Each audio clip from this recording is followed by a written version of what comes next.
Sometimes a module only does one thing and does it really well, and that's the case with the Super Sawtor from the Ukraine-based company Happy Nerding. It's only 6 HP wide, it's not too deep at 37 millimeters, and it only draws plus or minus 45 milliamps. The one thing that it does is take one input waveform and make it sound like a mass of detuned sawtooth waves. So if you only have one oscillator in your semi-modular or starter synth, it can suddenly sound like it's got a lot of oscillators playing in unison, slightly detuned. Now, since it is specialized on the sawtooth wave, I'm going to start by demonstrating a sawtooth, but it also does very nice things with sine waves and triangle waves. So on my disting, I'm going to just swap around here to sync off the sine wave and process the sawtooth wave through this particular module. Take the output from my sawtooth, put it to the input, the Super Sawtor, no problem, and then take the output of the Sawtor, run it through data and into the Moog.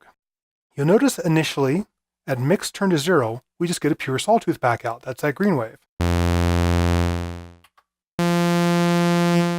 Notice that it is out of phase with the input waveform. That's going to become interesting a little bit later on. As I increase the mix amount, it starts mixing in additional sawtooth waves.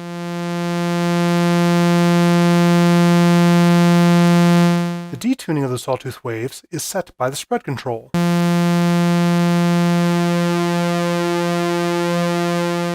I can go ahead and move to a mix of all detuned sawtooth waves instead of the original wave. Increase the spread.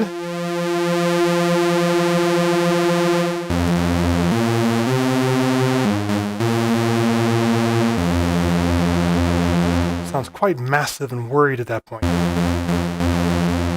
We can back it off.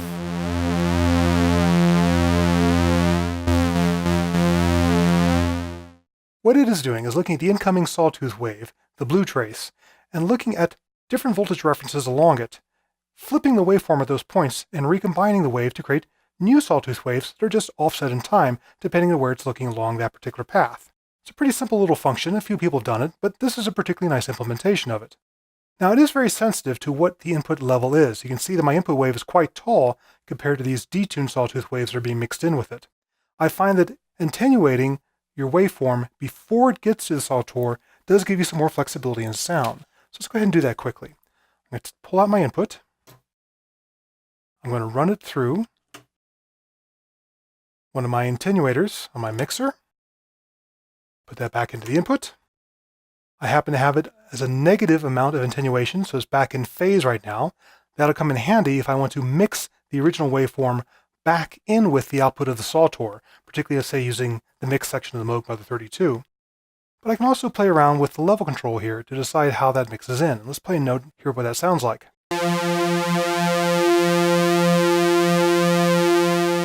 There's a strong original wave.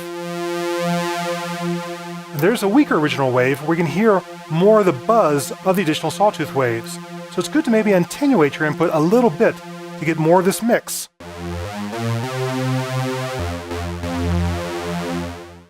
And of course, you can go ahead and put it through a filter and envelope it.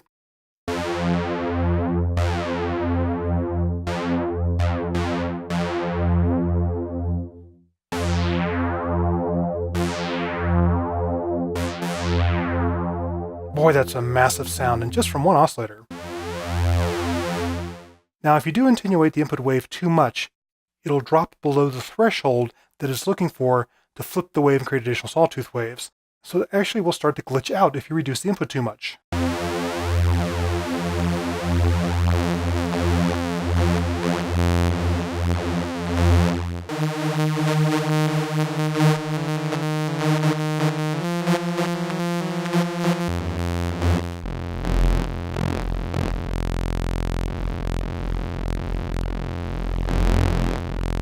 So if you like glitchy sounds, you can play around with the input level and have some fun starving the input to this thing. One more cool feature, that's CV input, where you can go ahead and envelope or put an LFO on the spread between those waves. So you can start really detune and pull things in. It's a particularly popular trick with percussive sounds. Let's go ahead and get a nice level going again. Turn down the initial spread. Take our second envelope, plug it into the CV input, and start increasing that CV amount.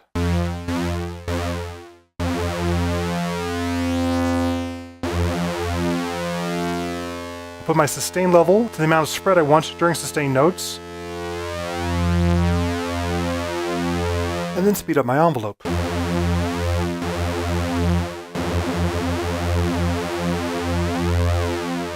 Lower my sustain, get less spread, and then give the envelope another tweak.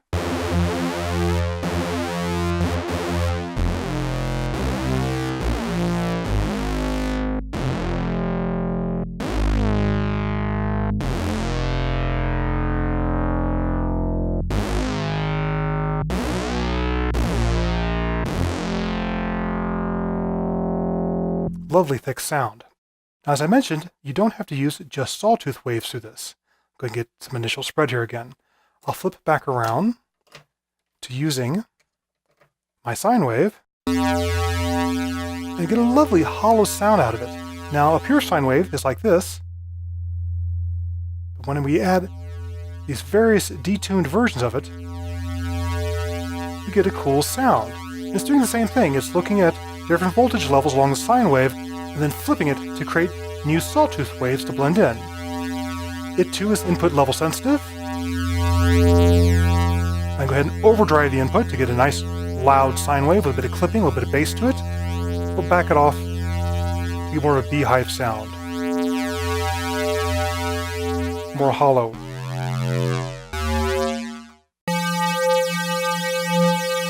And it also sounds great with a triangle wave. I'll change to oscillator mode 4D on the disting, which is now a triangle on the input. A few more harmonics.